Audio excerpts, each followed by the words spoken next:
Hi guys, welcome back to Surviving Sara.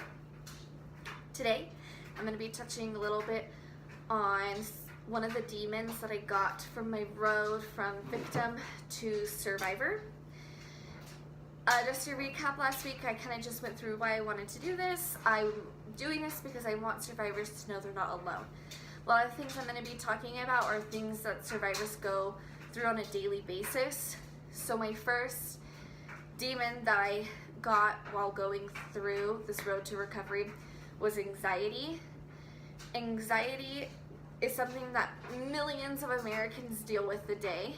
It's not the same for everybody, but survivors of sexual assault definitely go through it on a daily basis. I'm sorry to tell you guys that it doesn't really go away. At least it hasn't for me. It's been 5 years and I'm still here dealing with it on a day-to-day basis. So, anxiety, I never had anxiety growing up. I didn't really understand it. You learn about it, but I never had it, so I never experienced it before. And then my freshman year, after I was raped, I experienced anxiety on a daily basis, paralyzing, gut-wrenching anxiety. I would feel like I couldn't breathe. In weird situations, people would be passing me on the street, just random little situations like that where I just felt like I could not breathe and that something was wrong. Well, then I came to learn that I was just had anxiety from what had happened to me. After being raped, I had a very hard time leaving my room. I had a really hard time being around people, and I had a really hard time having any physical interactions with anybody. My anxiety made it almost impossible to leave my room. I remember the week after I was assaulted, I couldn't even get out of bed. I was a mess. Someone would knock on my door, and I wouldn't answer. I remember I have a really good friend, and she would just bother the shit out of me on purpose because she wanted to make sure I was okay. She knew that I wasn't okay and that she needed to get to me. So she would come and she would just bang on my door. And finally when I opened and she just sat there with me and tried to explain to me that what I'm feeling is totally normal and that people go through it every day and that it's not going to paralyze me for the rest of my life. So after being assaulted, my anxiety was through the roof all the time.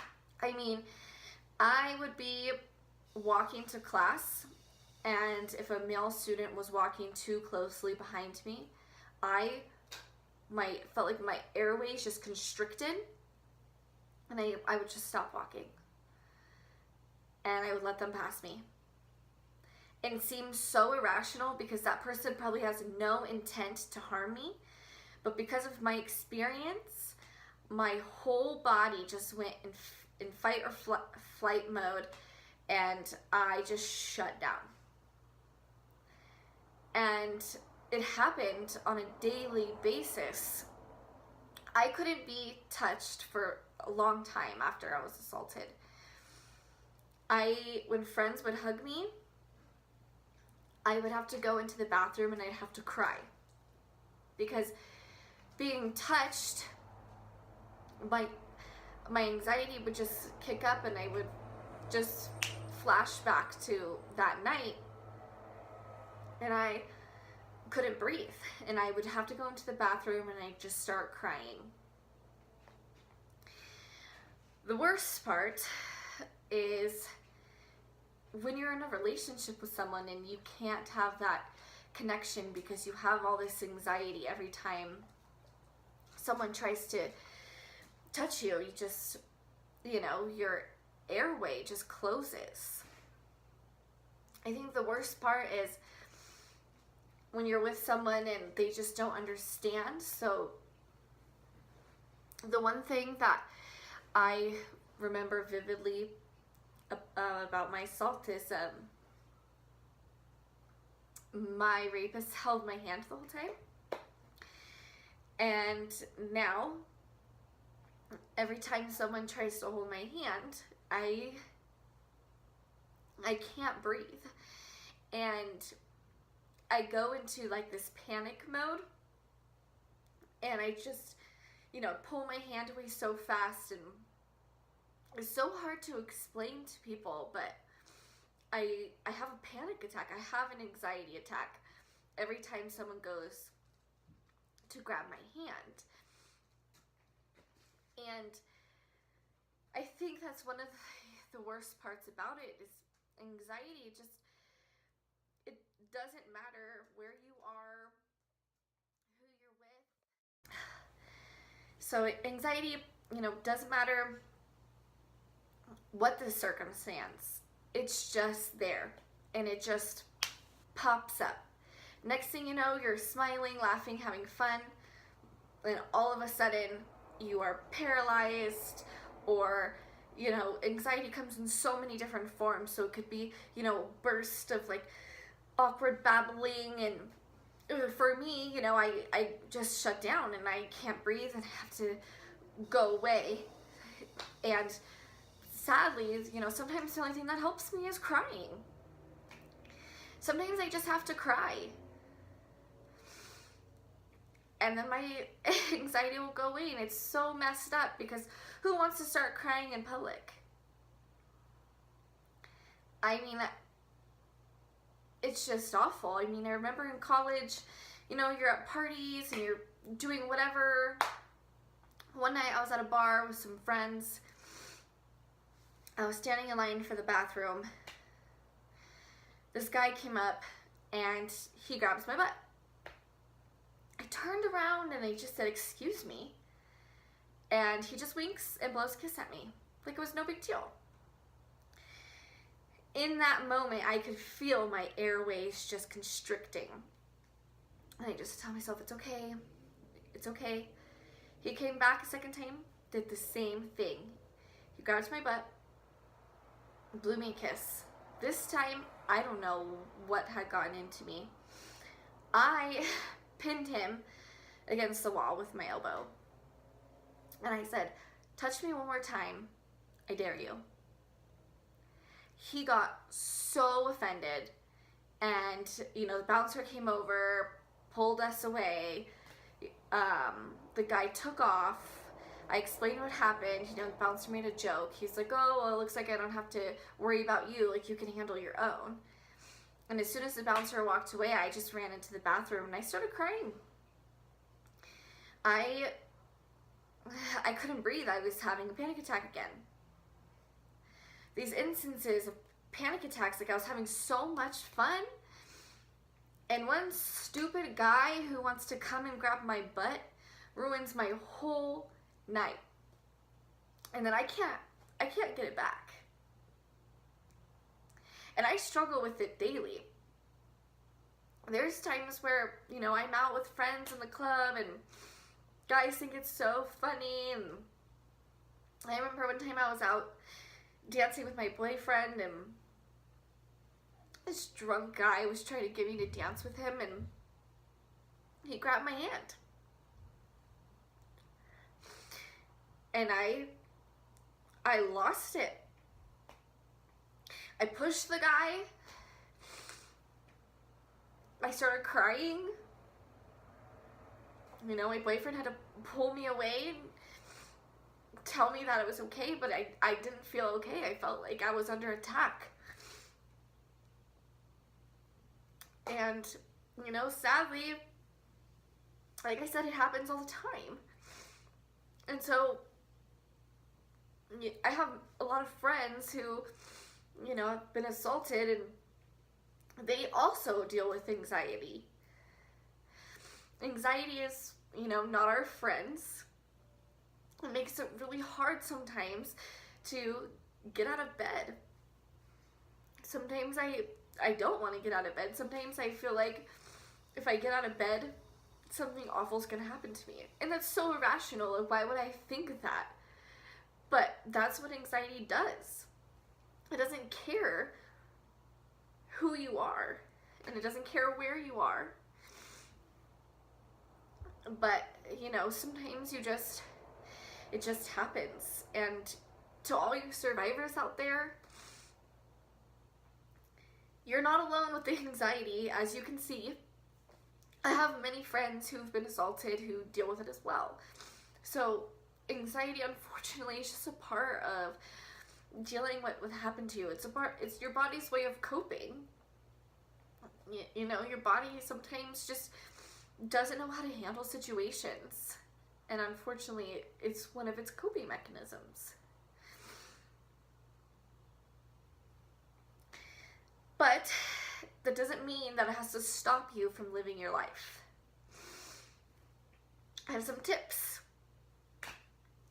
Sometimes when I'm feeling anxious, what my therapist tells me to do is, if you're anywhere where there are chairs, you know, take a seat, hold on to the bottom of the chair, plant your feet on the ground as firm as you can, and just breathe.